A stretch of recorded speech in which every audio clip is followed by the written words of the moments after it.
Hello everybody, and welcome to Theology 101. Today we are going to talk about the different views of Adam. There was a book written in 2013 called 4 Views on the Historical Adam. It is a debate book that has 4 theologians arguing for their viewpoints about a particular topic. Today I want to go over the 4 views presented in this book regarding the question on whether there was a historical Adam. The first view is called the evolution creation view of Adam. This view assumes that biological evolution is true and the debate whether Adam really existed is over. This view argues that God created everything through an intelligent evolutionary process. Humans descended from pre-human ancestors, and the image of God and human sin were mysteriously manifested at some point during this evolutionary process. So Genesis chapter 1 to 2, according to this view, is not a historical account and should not be taken literally. Instead, God accommodated himself to the ancient view of the biblical authors concerning their primitive view of the universe in order to reveal spiritual truth. In other words, God spoke in a way that was understandable to them,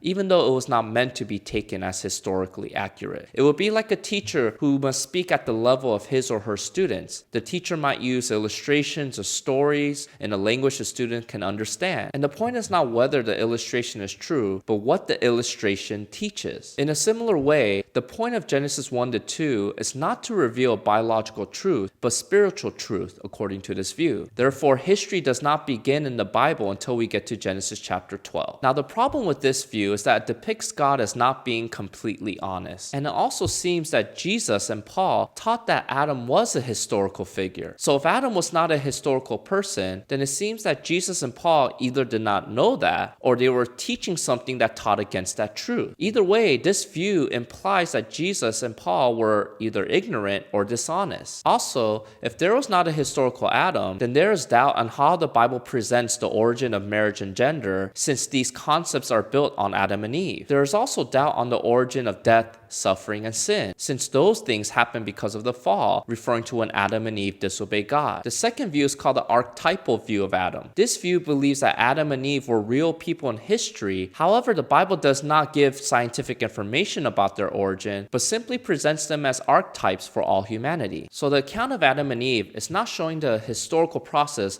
of how humanity was created, but is simply showing the functions we have as humans based on Adam and Eve as archetypes. Therefore, Adam and Eve may or may not be the first humans according to this view, but are highlighted by the biblical authors as a prototype for humanity. A problem with this view is that it presents a false dichotomy. The biblical account of Adam and Eve can be both a historical account as well as presenting them as archetypes for humanity. It seems that the Apostle Paul affirms both a historical Adam as well as Adam as a prototype for humanity. Therefore, just as sin came into the world through one man and death through sin, and so death spread to all men because all sinned. For sin indeed was in the world before the law was given, but sin is now counted where there is no law. Yet death reigned from Adam to Moses, even over those whose sinning was not like the transgression of Adam, who was a type of the one who was to come. Paul seems to build his argument for the origin of sin based on the account of Genesis 1 to 2. However, if the account of Adam and Eve is not a historical account, then Paul's argument does not seem to hold much weight. But Paul also points to Adam as an archetype when he says when Adam sinned, all of humanity fell into sin. So it is not necessary to dichotomize the historicity of Adam and whether he was also seen as an archetype. The third view is called the old earth creation view of Adam. This view accepts the historical account of Adam and Eve, but informs its view based on science. So this view believes that humanity came from a set of ancestors, God acted supernaturally to form our first parents, and our first parents brought sin and dysfunction into the world. All these facts from the account of Adam and Eve can be reconciled with evolution or science according to this view. However, in the hypothetical case that science concludes that our DNA could not have come from one original couple, but from thousands of individuals, then Adam can be interpreted as the head of this group of people. So the historical account of Adam and Eve is not meant to be read literally, but as an overall narrative that explains generally how humanity was formed from Adam and Eve. For example, the dirt God uses to create Adam can be taken to be symbolic and does not require that one believes that God literally took dirt. In sum,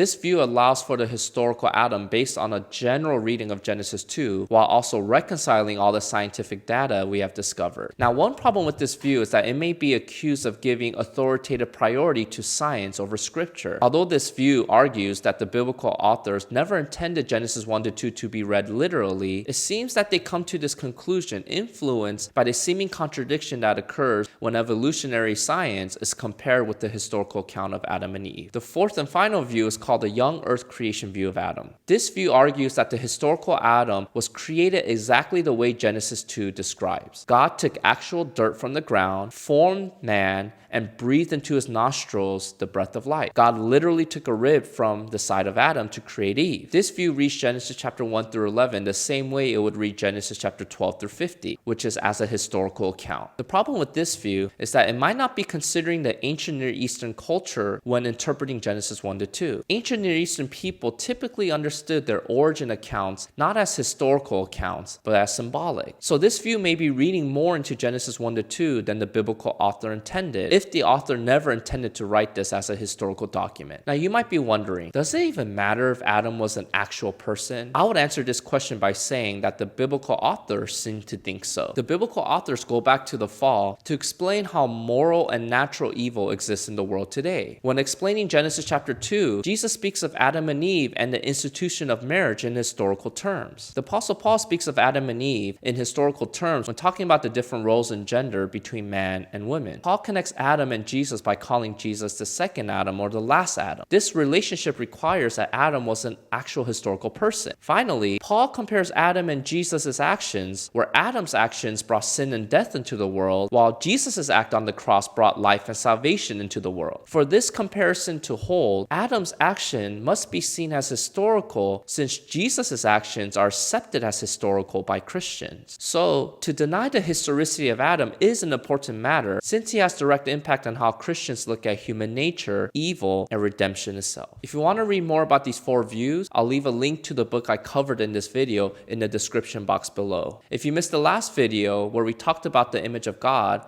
I'll leave a link here for you to watch. Until next time, see you!